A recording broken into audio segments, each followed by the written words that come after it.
Boa noite, meus irmãos. Hoje, 30 de setembro de 2024, segunda-feira. Estamos iniciando as atividades na Casa Espírita de Abel Sebastião de Almeida. Como sempre o fazemos, rogando a Deus, nosso Pai de infinito amor e bondade, a Jesus, nosso querido e amoroso Mestre, amigo incondicional de nossas almas, e a Maria de Nazaré, nossa Mãe Santíssima, que nos envolvam num manto de paz, de amor, que a nossa psicosfera esteja preparada para todos os trabalhos que se desenvolverão na noite desta segunda-feira. Agradecemos, como sempre o fazemos, a essa comissão luminosa de obreiros da espiritualidade, que tanto nos apoiam, que tanto nos inspiram, nos acompanham, sabem das nossas necessidades. Sempre que aqui chegamos, eles já hackearam todo o nosso HD, sabem o que nós precisamos, quais são as nossas principais necessidades, e eles estão sempre preparados para nos ajudar, na medida dos nossos merecimentos. Eu agora gostaria de chamar a nossa irmã Sandra, pedindo a gentileza para fazer a leitura da nossa página preparatória. Eu vou te dar aqui essa para você usar. Okay. Depois a lição.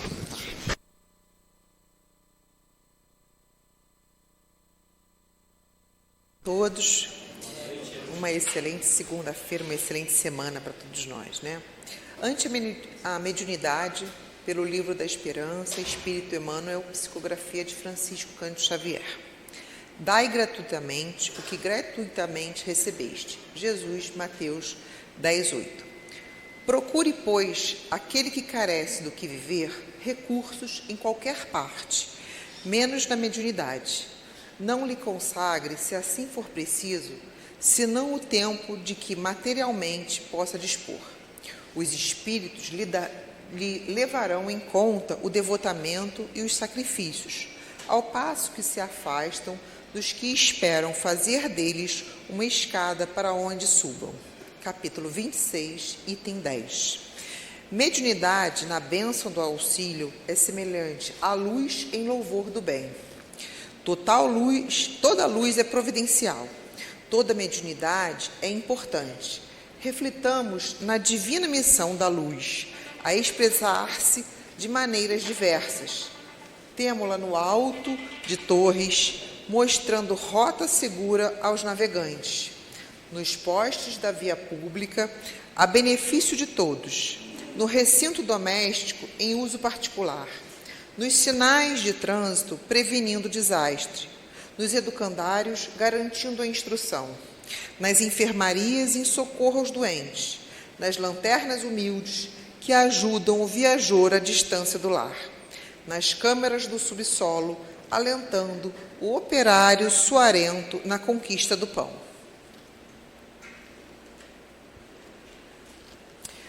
Todo núcleo de energia luminosa se caracteriza por utilidade específica, nenhum deles ineficiente, nenhum desprezível.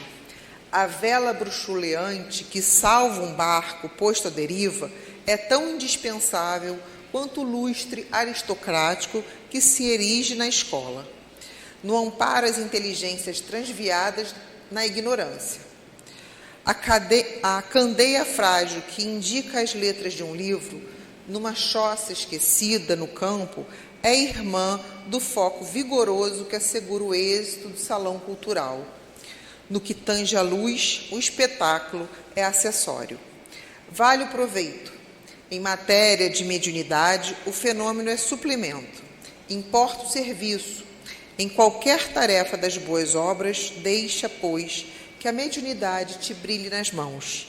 Entre a lâmpada apagada e a força das trevas não há diferença.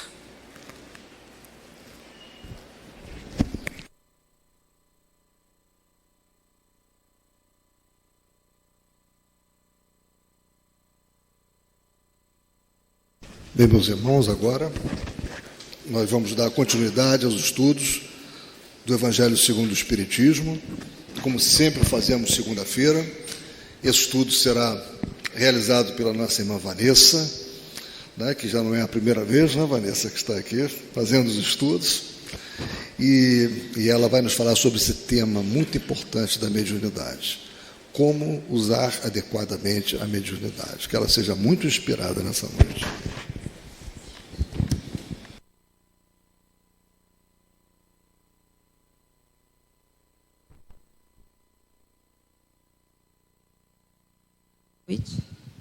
Boa noite. Bom, meus irmãos, hoje eu vou falar aqui, dando continuidade ao estudo do Evangelho segundo o Espiritismo, capítulo 26, itens 5 a 10.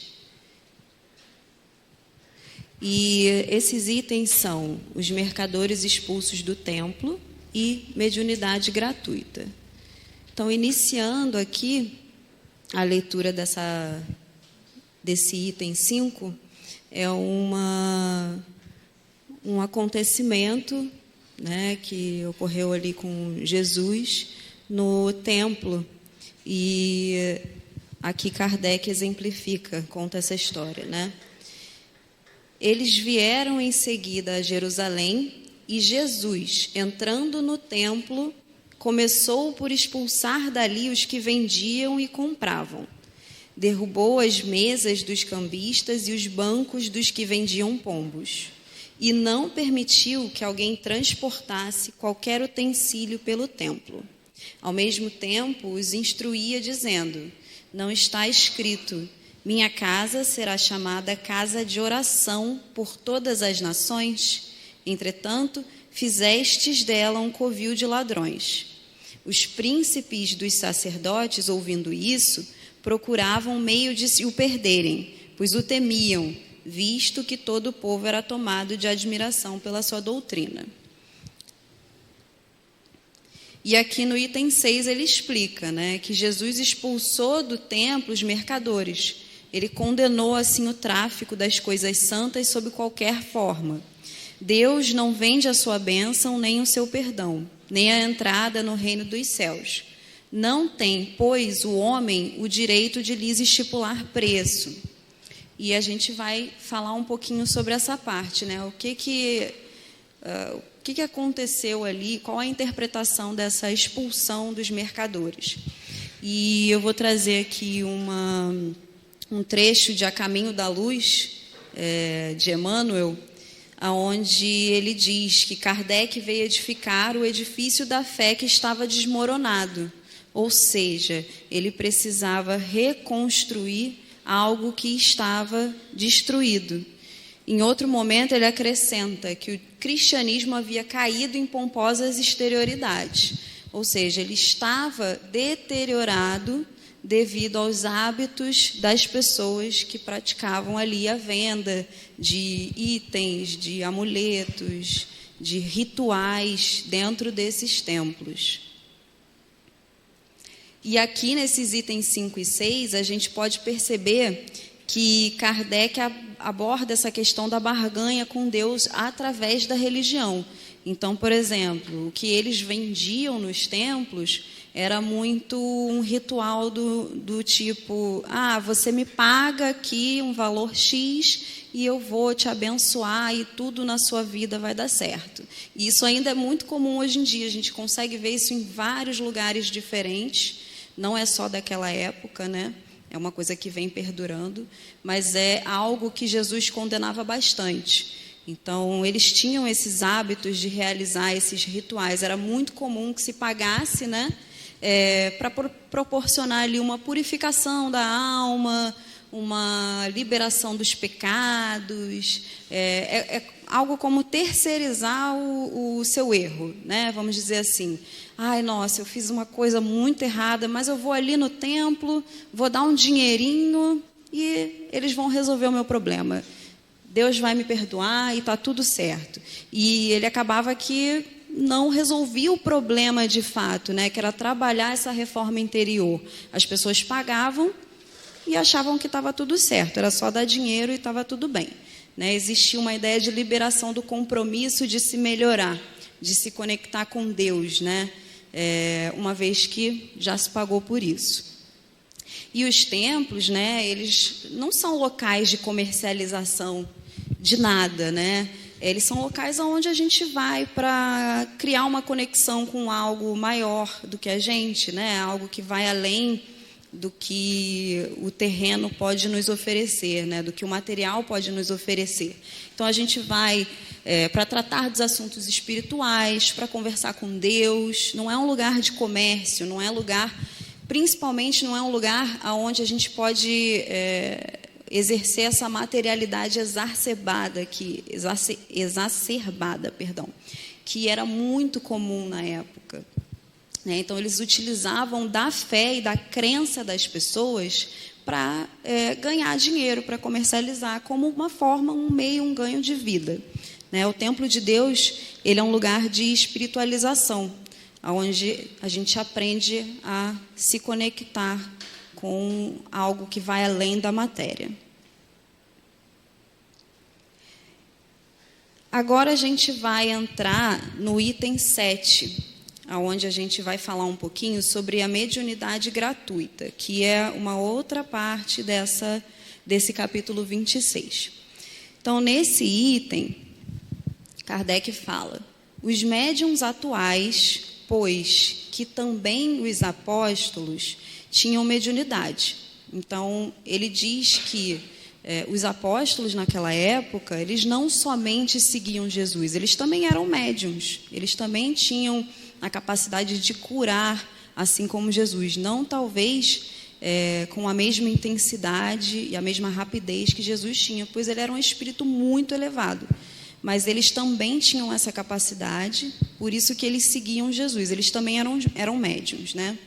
E, igualmente, receberam de Deus um dom gratuito, o de serem intérpretes dos espíritos, para a instrução dos homens, para lhes mostrar o caminho do bem e conduzi-los à fé, não para lhe vender palavras que não lhes pertencem.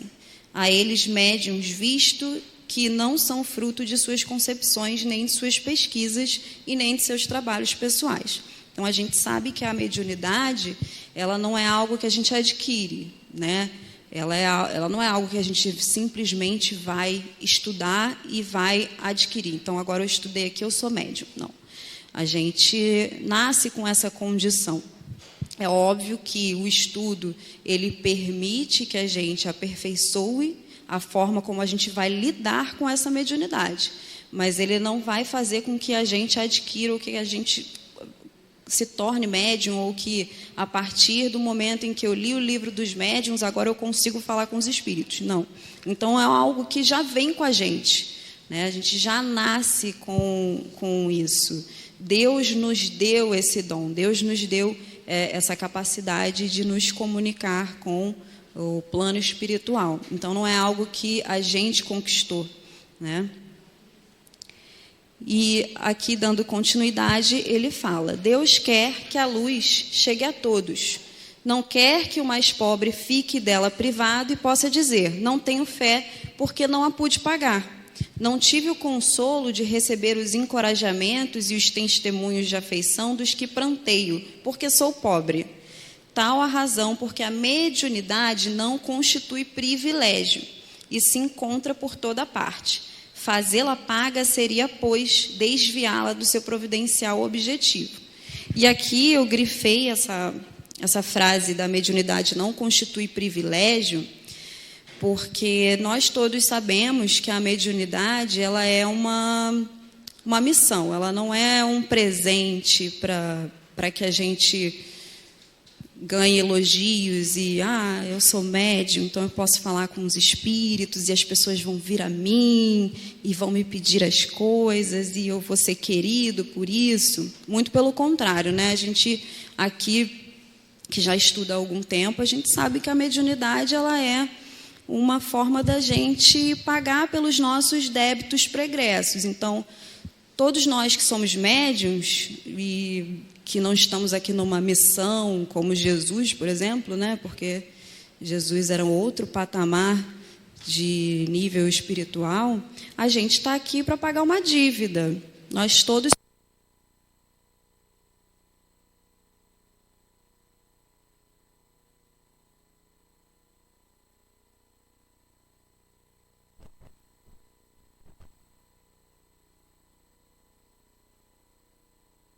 E aí, acho que dá para apoiar aqui, né? Pronto. Dá para me ouvir bem? Dá? Maravilha. E como eu estava falando, todos nós aqui somos devedores, né? A gente está todo mundo aqui com o nome no Serasa da espiritualidade, porque nós médiuns, a gente veio com essa mediunidade com um propósito que é fazer a caridade, trabalhar no bem, ajudar o próximo. Então, é por isso que a mediunidade não é um privilégio, ela é uma forma da gente se redimir de erros passados. E aqui eu trouxe um trecho do livro O Consolador, questão 382, cuja pergunta é: qual a verdadeira missão da mediunidade? E aí aqui ele responde: a mediunidade é aquela luz que seria derramada sobre toda a carne e prometida pelo Divino Mestre aos tempos do Consolador, atualmente em curso na Terra. A missão mediúnica se tem os seus percalços e as suas lutas dolorosas. É uma das mais belas oportunidades de progresso e de redenção concedidas por Deus aos seus filhos misérrimos. Ou seja, aqui ele fala que é uma oportunidade de redenção. Então já não é um privilégio. Porque se a gente vai pensar numa jornada de redenção, por que eu estou numa jornada de redenção se eu sou um espírito tão bom assim, né? Então, talvez aí quem acha que a mediunidade é um dom porque é muito bondoso, aí isso aqui vale de reflexão, porque é justamente isso, é uma forma da gente compensar ali esses débitos que eu falei, né? Sendo luz que brilha na carne, a mediunidade é atributo do espírito, patrimônio da alma imoral, elemento renovador da posição moral da criatura terrena, enriquecendo todos os seus valores no capítulo da virtude e da inteligência, sempre que encontre ligado aos princípios evangélicos na sua trajetória pela face do mundo. Então aqui ele também diz que é preciso que, para que essa mediunidade enriqueça a nossa jornada, o nosso caminho, e realmente a gente consiga executar essa tarefa de forma adequada, é preciso que esse trabalho esteja ligado sempre ao bem, né? Então ele fala aqui, sempre que se encontre ligada aos princípios evangélicos na sua trajetória pela face do mundo. Então a forma como eu vou utilizar da minha mediunidade é que vai me dizer o que vai acontecer comigo lá na frente quando eu desencarnar. Aqui no item 8, ele diz: quem conhece as condições em que os bons espíritos se comunicam, a repulsão que sentem por tudo, o que é de interesse egoístico, e sabe quão pouca coisa se faz mister para que eles se afastem, jamais poderá admitir que os espíritos superiores estejam à disposição do primeiro que apareça e o convoque a tanto por sessão. Então aqui ele fala, né, quem entende, quem já estuda um tempinho já conhece um pouco mais a sua mediunidade, sabe que os espíritos superiores, eles não vão trazer qualquer tipo de comunicação, né? Eles não vão estar presentes quando o trabalho mediúnico segue um propósito egoísta, né? Um propósito que simplesmente beneficia o médium que está utilizando daquele dom. E ele jamais poderá admitir que os espíritos superiores estejam à disposição do primeiro que apareça e o convoque a tanto por sessão. Então, os espíritos superiores, eles têm mais o que fazer, né? A gente, não sei se todos sabem aqui, mas quando nós desencarnamos, o que a gente faz é só trabalhar no plano espiritual. Aqui a gente ainda pode descansar, porque o nosso corpo ainda pede o descanso. A gente para comer, a gente para dormir, a gente para fazer um lanchinho, para sair com os nossos amigos, para se divertir. No plano espiritual, a gente trabalha o tempo todo, principalmente porque a gente não tem a necessidade de dormir, porque o espírito não precisa disso. Então, o foco é sempre muito no trabalho. Então, o espírito, que é um espírito mais elevado, os espíritos superiores que ele menciona aqui, são espíritos que estão muito ocupados com o trabalho no bem. Eles não vão se dispor a qualquer tipo de serviço que não seja voltado para isso, que não seja voltado para a tarefa na caridade, para a tarefa no bem, com um propósito maior do que o bem.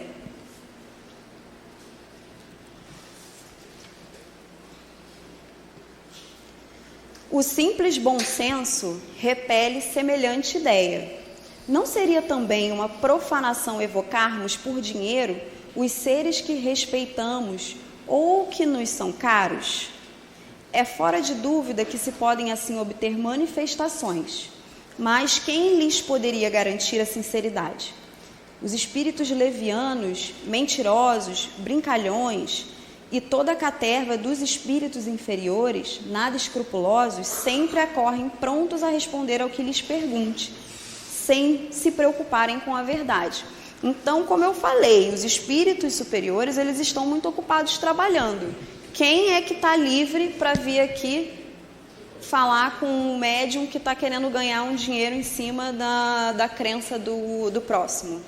São esses espíritos inferiores, que não têm escrúpulos, que são brincalhões, às vezes estão ali para se divertir, para se distrair, mas pouquíssimos preocupados com a verdade, pouquíssimo preocupados com o compromisso no bem. O que eles querem é passar o tempo deles, às vezes se divertir um pouco com a credulidade daquela pessoa que está pagando para receber ali aquela comunicação, ou até mesmo com a vaidade do próprio médium que está fazendo a comunicação ali.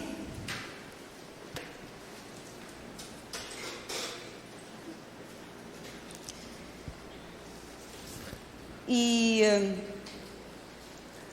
um ponto que eu achei legal também de trazer é... Oi, desculpa. Não, esse aqui tá bom. Eu só vou mudar para cá porque eu acho que o som tá um pouco... Eu acho que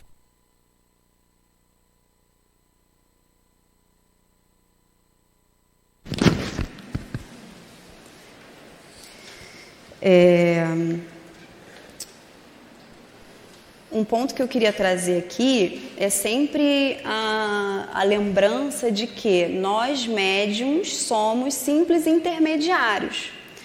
Então, o trabalho da espiritualidade, ele é o foco aqui, não o trabalho do médium. Nós médiuns somos apenas instrumentos através do qual a espiritualidade vai trabalhar para que a gente consiga alcançar aqui os objetivos sempre voltados para o bem, tá? Muitas vezes a gente não cobra dinheiro, o médium ele não cobra dinheiro, mas ele cobra o reconhecimento.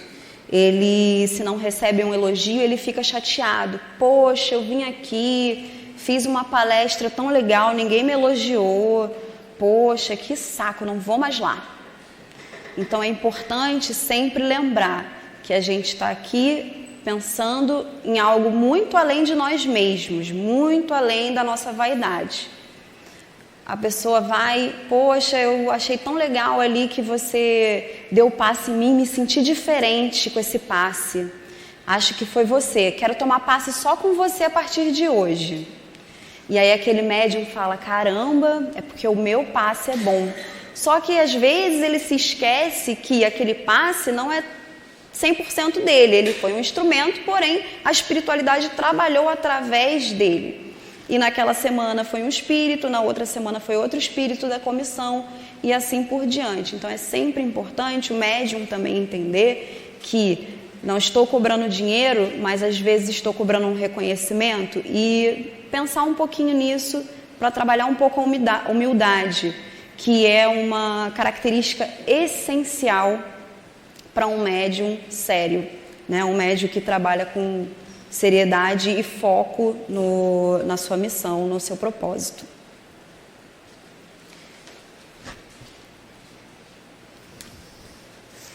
O simples bom senso repele semelhante ideia. Não seria também uma profanação evocarmos por dinheiro os seres que respeitamos? Isso eu já li, né? Eu acho que já voltou. Perfeito. Quem, pois, deseja comunicações sérias, deve, antes de tudo, pedi-las seriamente e, em seguida, inteirar-se da natureza das simpatias do médium com os seres do mundo espiritual. Ora, a primeira condição para se granjear a benevolência dos bons espíritos é a humildade, como eu mencionei, o devotamento, a abnegação e o mais absoluto desinteresse moral e material. Então, a gente consegue ver o quão sério é um médium a partir da conduta, do caráter dele. Então, a gente observa quando ele é uma pessoa vaidosa, quando ele só quer reconhecimento e principalmente quando ele cobra por isso, né? É muito comum a gente observar médiums que tinham mediunidades ostensivas e que, devido ao mau uso dessa mediunidade, acabaram perdendo esse dom, vamos dizer assim, porque não souberam utilizá-lo da forma adequada, não souberam usar ele para o que era o seu propósito, que era o bem. Acabaram utilizando para lucro próprio, eu não vou dizer nem enganando as pessoas, né, mas em alguns casos, sim, muito charlatanismo. E isso acontece dessa forma, eles acabam perdendo essa mediunidade e não conseguem mais realizar as comunicações da mesma forma que antes. O simples bom senso, eu acho que está voltando, eu estou apertando errado.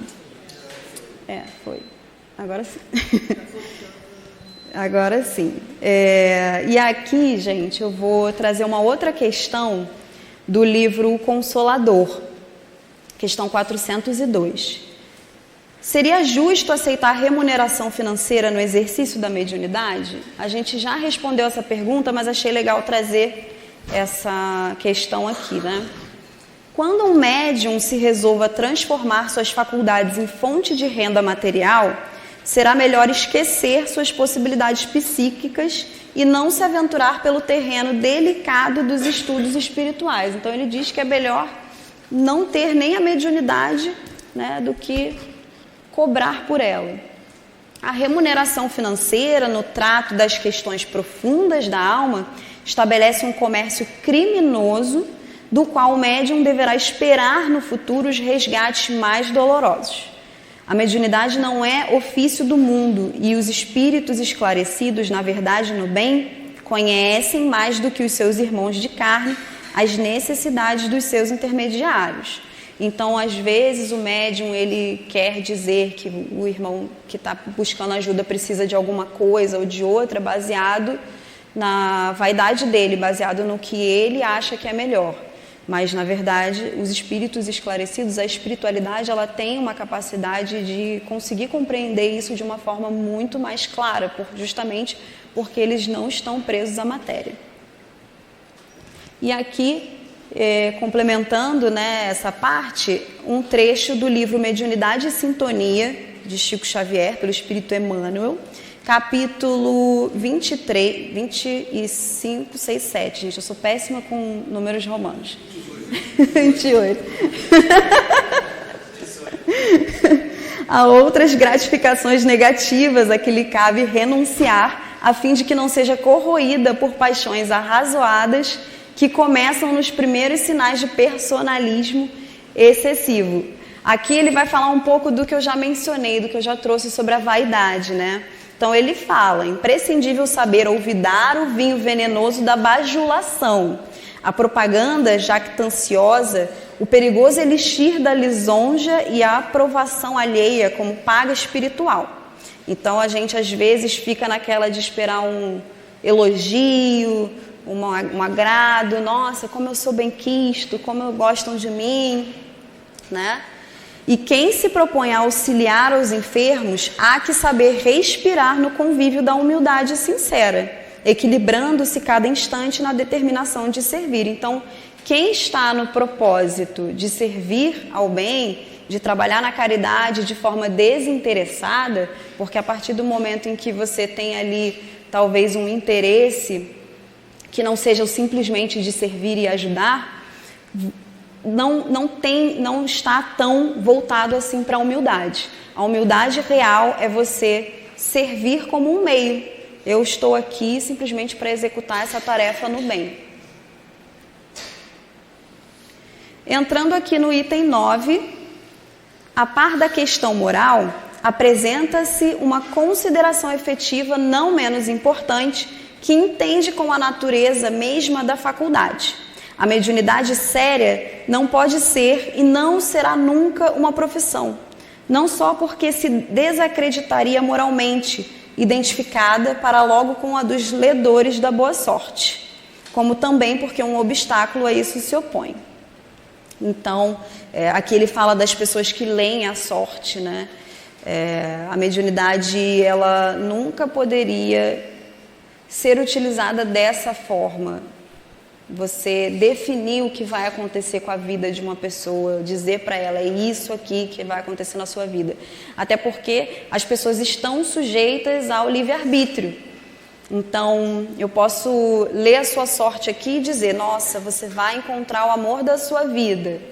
Mas e se quando você encontrar aquela pessoa que eu achei que você ia encontrar, você fala, não, não quero. Então, não tem como uma pessoa dizer para você o que vai acontecer definitivamente, né? É que se trata de uma faculdade essencialmente móvel, fugidia e mutável, com cuja perenidade, pois, ninguém pode contar. Então, é o que eu falei ali um pouquinho atrás. A gente, da mesma forma como Deus concedeu essa mediunidade para a gente, Ele também pode retirar se Ele achar que nós não estamos utilizando da melhor forma possível.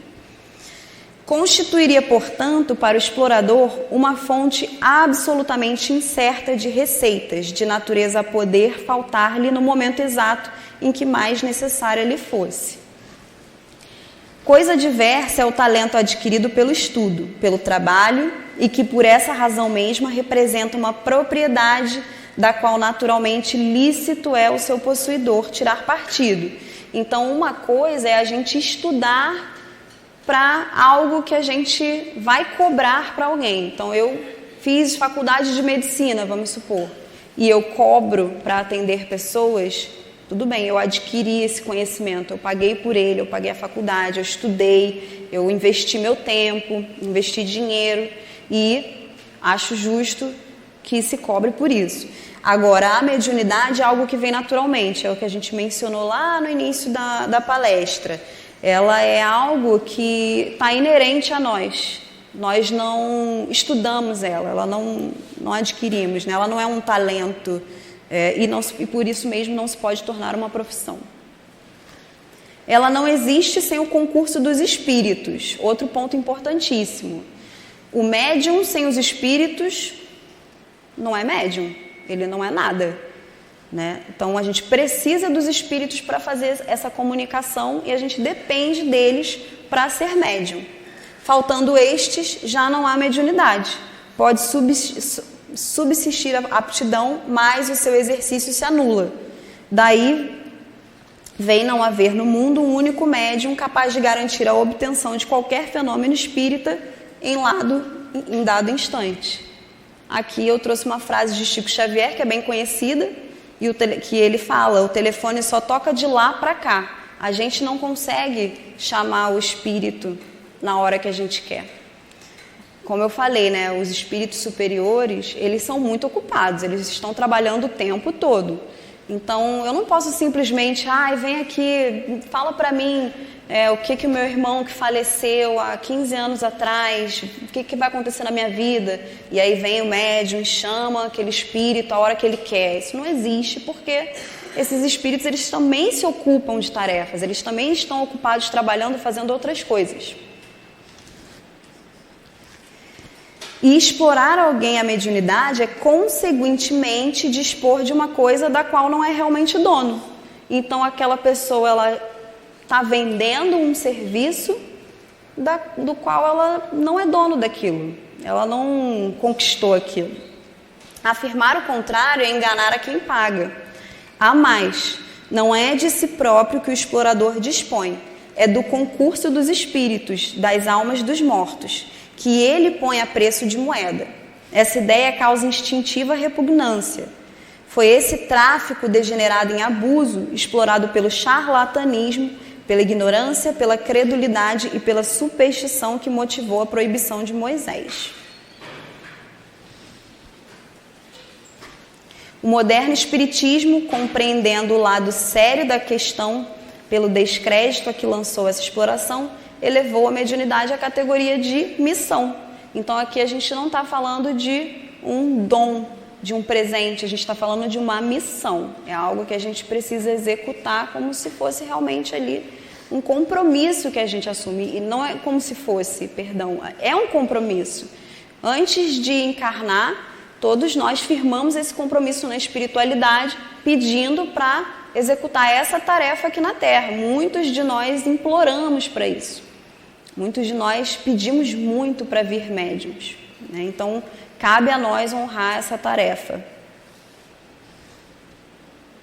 E aqui, para finalizar o item 10, antes eu só queria mencionar aqui, eu não sei se vocês sabem, né?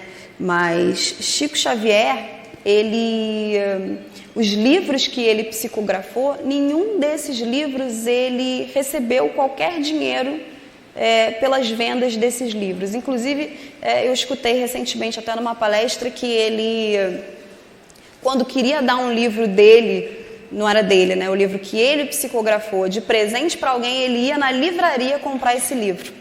Todo esse dinheiro que era da venda desses livros era 100% revertido para a caridade.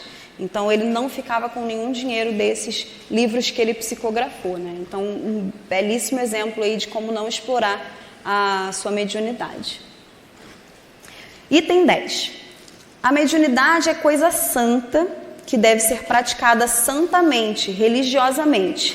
Se há um gênero de mediunidade que requeira essa condição de modo ainda mais absoluto, é a mediunidade curadora. O médico dá o fruto de seus estudos, feitos muita vez à custa de sacrifícios penosos. O magnetizador dá o seu próprio fluido, por vezes até a sua saúde. E aqui é importante salientar, gente, que quando ele fala o magnetizador dá o seu próprio fluido, por vezes até a sua saúde, dos principais compromissos do médium é sempre manter uma vibração equilibrada. Então, porque esse fluido do médium curador, ele é o fluido que vai ajudar a curar outra pessoa. Então, ele tem que sempre se manter equilibrado, o máximo possível. É muito difícil, a gente vive no planeta Terra, a gente está aqui porque justamente não somos perfeitos. E, evidentemente, às vezes é muito complicado a gente conseguir manter ali o equilíbrio, a boa vibração. Às vezes a gente quer xingar alguém, às vezes a gente quer bater em alguém, fica com raiva da pessoa. É normal, porque somos humanos, mas já dizia Jesus, orai e vigiai, e até vigiai mais do que orai, porque os nossos atos, eles dizem quem nós somos. Então, o que a gente faz é o que vai constituir o nosso padrão vibratório, é o que vai constituir os espíritos que se aproximam de nós. Esse padrão vibratório é o que vai definir o tipo de comunicação que a gente vai dar, os espíritos que acompanham a gente e que trabalham com a gente, né? E o que a gente vai passar para essas pessoas que estão recebendo os nossos fluidos num passe, por exemplo. O magnetizador dá o seu próprio fluido, por vezes até a sua saúde.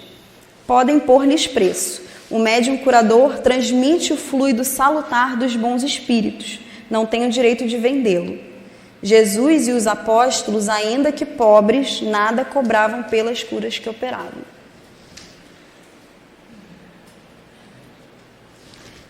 E aqui podemos concluir com Paulo em os Coríntios: eu plantei, Apolo regou, mas Deus deu o crescimento. Por isso, nem o que planta é alguma coisa e nem o que rega, mas Deus que dá o crescimento.